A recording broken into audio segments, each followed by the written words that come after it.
اس سے پہلے کہ میں سورۃ العصر کے بارے میں کچھ عرض کروں،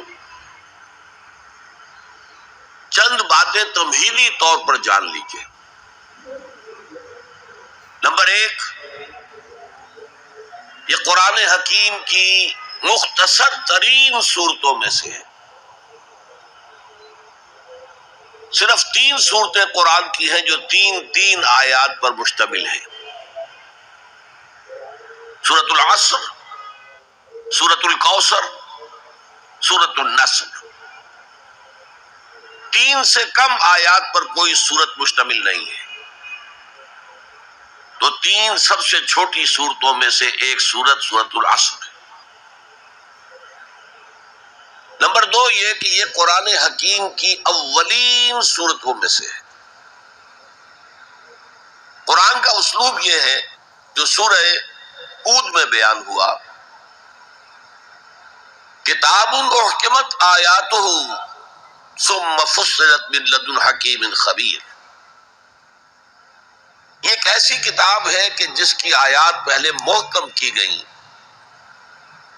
اور پھر ان کی تفصیل بیان کی گئی اس ذات کی طرف سے جو حکیم اور خبیر ہے۔ ابتدا میں قرآن مجید کی چھوٹی چھوٹی صورتیں، لیکن یہ چھوٹی چھوٹی صورتیں مضامین کے اعتبار سے، حکمت کے اعتبار سے، ہدایت کے اعتبار سے اس محاورے کے مانند ہے کہ دریا کو یا سمندر کو کوزے میں بند کر دیا جائے۔ تیسری بات یہ کہ یہ قرآن حکیم کی جامع ترین صورت ہے۔ میرے انداز بیان کو پہچانیے، پہلے میں نے کہا یہ قرآن مجید کی مختصر ترین صورتوں میں سے ایک ہے۔ پھر میں نے عرض کیا یہ قرآن حکیم کی اولین صورتوں میں سے ایک ہے، اور اب میں کہہ رہا ہوں یہ قرآن حکیم کی جامع ترین صورت ہے۔ قرآن مجید کا موضوع ہے ہدایت۔ الف لام میم ذالک الکتاب لا ریب فیہ ھدی للمتقین۔ رمضان مبارک کی عظمت کے بارے میں بیان کیا: شہر رمضان الذی انزل فیہ القرآن ھدی للناس وبینات من الھدی والفرقان۔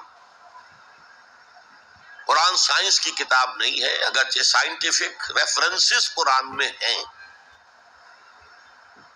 قرآن تاریخ کی کتاب نہیں ہے، قرآن فلسفے کی کتاب نہیں ہے، یہ کتاب ہدایت ہے، فکری ہدایت، عملی ہدایت۔ اور وہ ہدایت جو ہے اس سورہ مبارکہ میں مختصر ترین الفاظ کے اندر سمو دی گئی۔ چنانچہ میں یہاں آپ کو امام شافعی رحمۃ اللہ علیہ کے 2 قول سنانا چاہتا ہوں جو اس سورہ مبارکہ کے بارے میں ہے۔ آپ نے فرمایا: لو تدبر الناس هذه السورہ لوسعتهم۔ اگر لوگ صرف اس ایک سورت پر تدبر کریں، غور کریں، سوچیں، فکر کریں تو یہ ان کی ہدایت کے لیے کافی ہو جائے۔ اس سے بھی زیادہ بڑا قول جو مفتی محمد عبدہ نے اپنی تفسیر پارہ عم میں بیان کیا ہے: لو لم ينزل من القرآن سواها لکفت الناس۔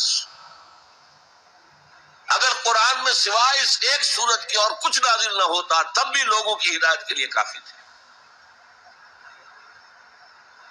اسی جامعیت کی بنا پر صحابہ کرام کا ایک طرز عمل امام راضی نے لکھا ہے: کان الرجلان من اصحاب النبی صلی اللہ علیہ وسلم اذا التقیا لم يتفرقا حتى يقرأ احدهما على الاخر سورة العصر ثم يسلم احدهما على الاخر۔ نبی اکرم صلی اللہ علیہ وسلم کے صحابہ کا معمول تھا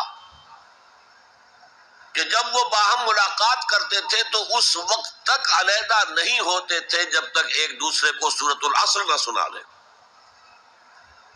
اس کے بعد وہ پھر سلام کرتے تھے اور اپنے اپنے راستے پر چلے جاتے تھے، یعنی تذکیر کے لیے، یاد دہانی کے لیے۔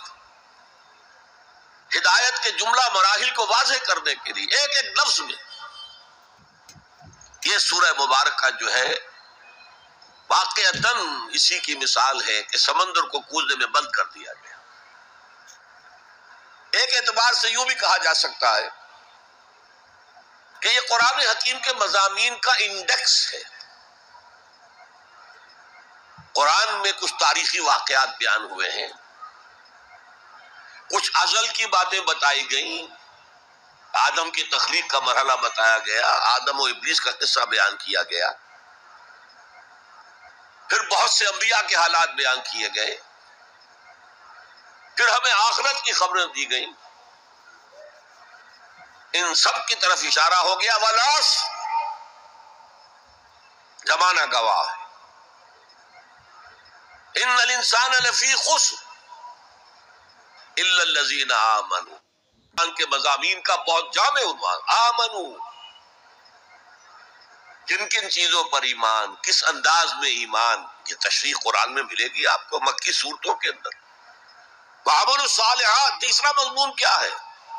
اچھے اعمال، صالح اعمال، اسی کی تفسیر تو ہے، اخلاقی تعلیمات ہے، بیسک ہیومن مورالٹی کا تذکرہ ہے، پھر شریعت کے احکام ہیں، یہ کرو یہ نہ کرو، یہ سب کیا ہے؟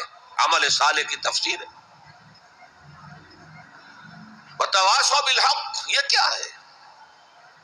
یہ مختلف عنوانات سے قرآن مجید میں مضمون آیا، کہیں اس کو کہا گیا امر بالمعروف نہی عن المنکر، کہیں سے کہا گیا ادعو الی سبیل ربک، اور اس کے اوپر مفصل مضامین ہے۔ اور وتواصوا بالصبر، مدنی صورتوں میں جبکہ جنگیں ہو رہی تھیں تو صبر کی جو تلقین آئی ہے، جس طرح سے آئی ہے وہ آپ کے علم میں ہے، تو یہی تو مضامین ہے نا قرآن کے۔